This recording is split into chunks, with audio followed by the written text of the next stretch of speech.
Bonsoir, chers téléspectateurs de la télévision. Bonsoir à tout le monde.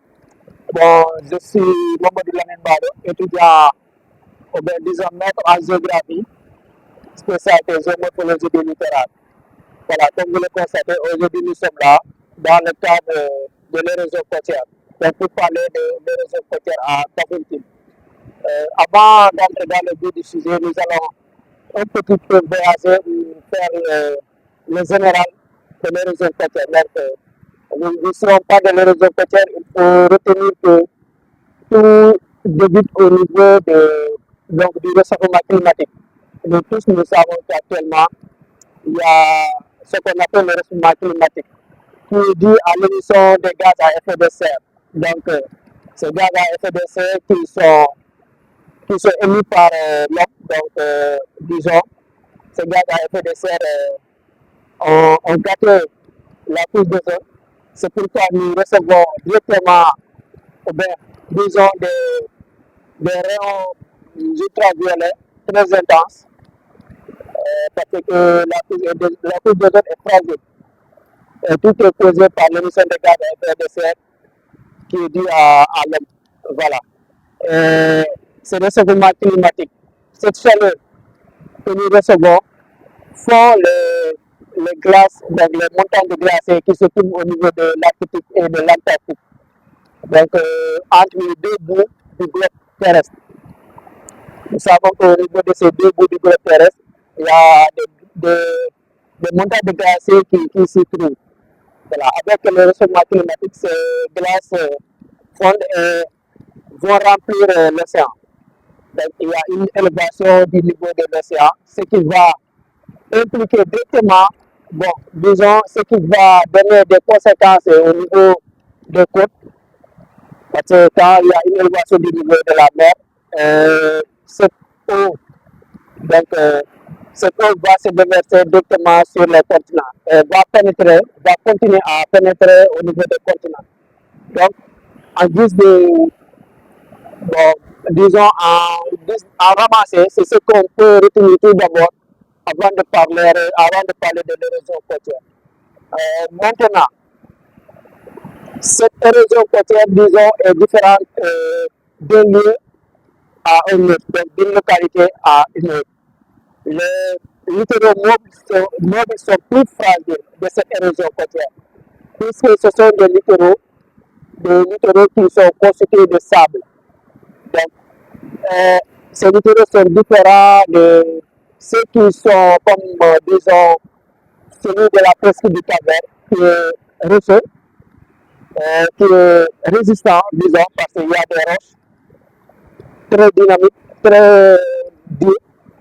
C'est pourquoi la pénétration n'est pas aussi facile.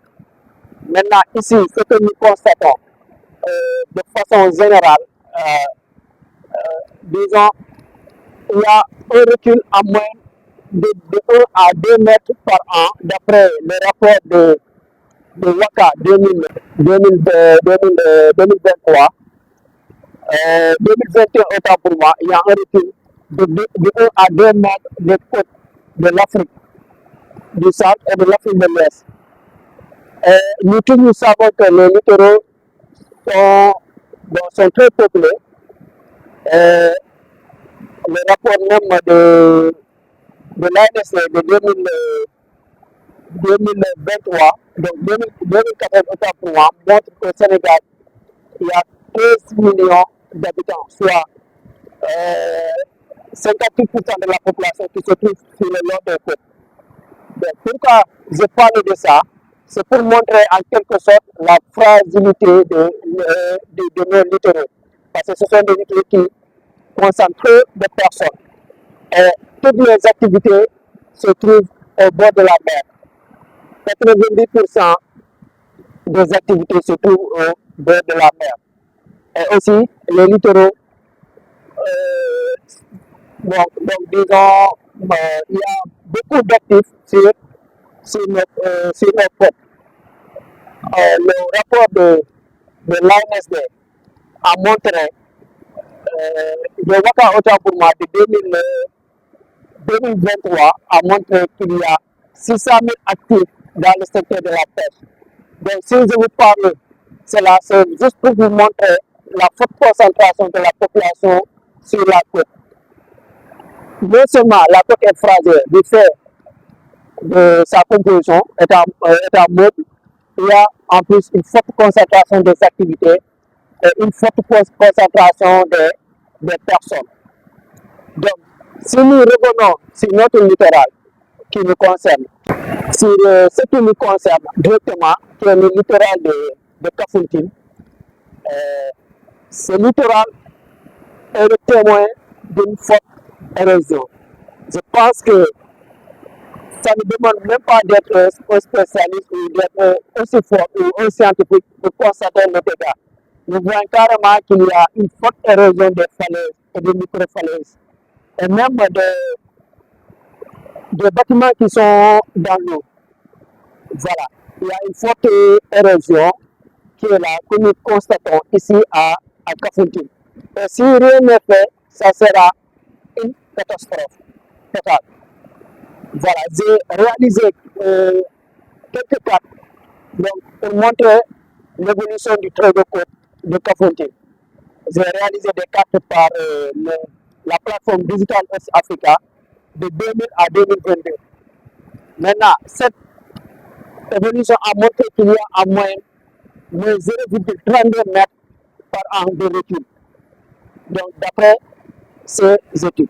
Ça, c'est en moyenne, c'est de façon générale. Mais cette érosion est très forte au niveau du quai de pêche de Kafountine. Et aussi une partie qui se trouve vers Nefelkarom à 3,80 mètres de Nefelkarom.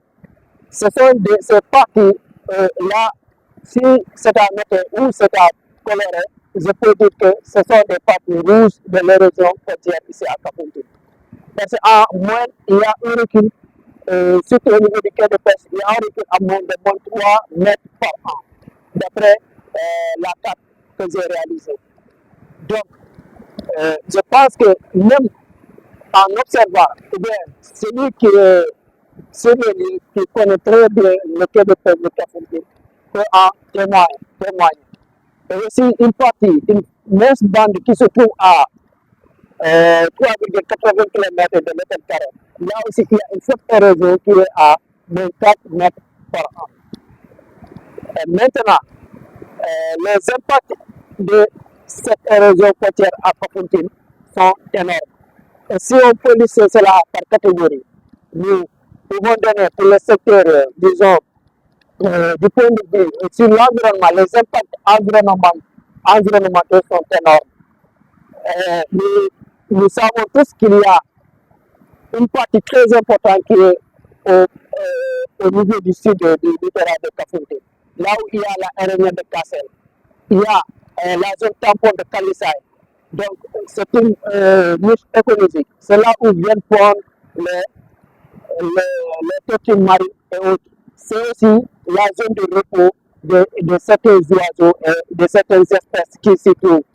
Ces habitats de ces espèces sont fortement menacés par cette érosion côtière. Il y a aussi la mangrove qui se trouve, qui est fortement menacée. Des mangroves qui tombent par-ci, par-là.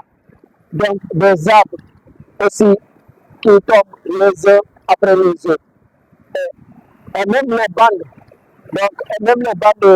de sable sont érodées. Ça, c'est du point de vue environnemental. Donc, du côté environnemental. Si nous prenons du côté socio-économique, aujourd'hui, nous voyons des fours qui sont dans l'eau. Là où travaillent beaucoup de personnes, ces fours sont menacés par l'érosion côtière et ils sont dans l'eau. Des usines de transformation qui sont aussi dans l'eau. Sans parler des campements qui sont déjà tombés et certains sont ruinés. C'est des emplois qui sont perdus. Des emplois, des dizaines, voire des centaines d'emplois qui sont perdus. L'économie, donc la pêche est fortement menacée. Au niveau du quai de pêche, le quai de pêche n'a plus d'espace. Là où les pirogues débarquent, là où on vend les poissons, là où on vend les fruits, on ne peut même pas distinguer les activités parce que tout est confus. C'est des cas d'agression, c'est des cas de bataille. C'est des cas de vol qu'on a parce qu'il n'y a pas d'espace. Donc, c'est des impacts qui sont énormes.